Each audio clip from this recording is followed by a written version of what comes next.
It was 7 in the morning when the knock came. I opened the door to find my sister standing there, bags in hand, eyes lit with entitlement. "I'll live here," she announced, brushing past me as if the place already belonged to her. By 8, my mother called. Her voice was sharp, rehearsed. "We're doubling your rent to cover expenses."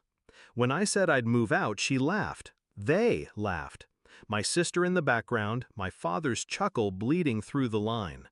They thought they'd cornered me, that I'd bend, that I'd swallow humiliation to keep the roof I was already paying for. They underestimated me. I used to think family was safe ground, that blood built unshakable bonds. But family, I've learned, can be the sharpest knife. I was the one who paid rent on time, the one who fixed the leaky pipes, replaced the broken blinds. I kept the apartment alive. My sister, meanwhile, had drifted from job to job, her failures padded by parental sympathy. "She's just figuring it out," they'd say. And I believed them. I wanted to. Because if she was lost, maybe she'd one day find her way. But the morning she declared herself my roommate, I saw the truth. She wasn't lost. She was opportunistic. And my parents weren't blind. They were complicit. The signs had been there, the little comments. My mother asking, "Do you really need that much space all to yourself?" My father reminding me that family helps family. At first I brushed it off, but the frequency grew. Then came the sudden inspection visits. My sister trailing behind, scanning the apartment like a vulture circling meat. The betrayal wasn't one moment, it was a slow, tightening rope. By the time I felt it around my neck, they were already pulling. I didn't argue, I didn't plead, I agreed. "Fine, I'll move." The relief in their voices was audible. They thought they'd won, that I was surrendering. But what I was really doing was sharpening.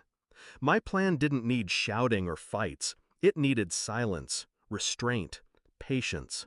So I packed my things, box by box. Each night after work, quietly loading my car. I made no announcement, gave no warning. And when the last of my personal belongings were gone, I went back. Not for clothes, not for books, for everything else. The furniture, the appliances, the rug in the living room I had bought, the curtains I had hung, the table I had assembled with blistered hands.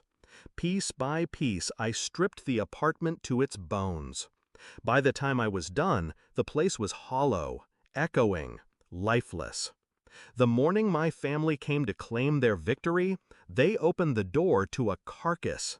No sofa to sit on, no bed for my sister, no microwave, no lamps, no shelves. Just white walls and a floor as bare as their loyalty. My sister's shriek cracked the air. "What did you do?" I stood in the doorway, keys dangling from my finger. I took what's mine. My mother sputtered, "You can't, I paid for it all. Every fork, every chair, every stitch of fabric. The rent you doubled wasn't for me, it was for you. Consider it reimbursement." I didn't wait for their rebuttal.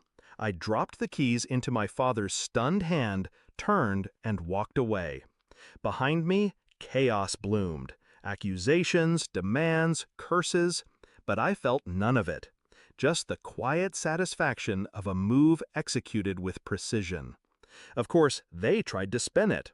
Calls, messages, threats wrapped in guilt. "You're selfish. You abandoned your family." I ignored them. What they didn't know was that I'd already secured a new place. Smaller, yes, but it was mine. Paid for with my money, untouched by their claws. I furnished it with everything I'd taken. Each piece a reminder not of loss, but of liberation. The confrontation came a week later. My sister showed up again, fury shaking her voice. "You ruined everything! How could you leave us with nothing?" I looked at her, really looked. She had always carried herself like a princess in waiting, but now she was just a woman stripped of her illusions.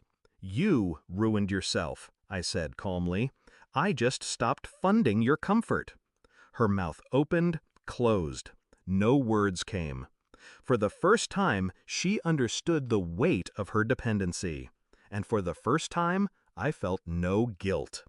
They wanted me to break, to bend under the burden of obligation and blood. But I didn't. Instead, I gave them what they demanded: space. Only I left them with nothing to fill it. Now, when I walk into my apartment, I breathe freely.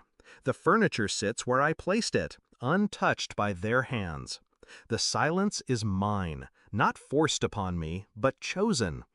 I think back to that morning, the knock, the laughter, the arrogance, and I smile.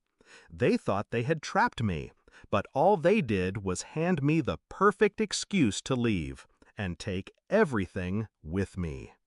In the end, revenge wasn't fire. It wasn't loud. It was subtraction. The removal of myself, my effort, my investment.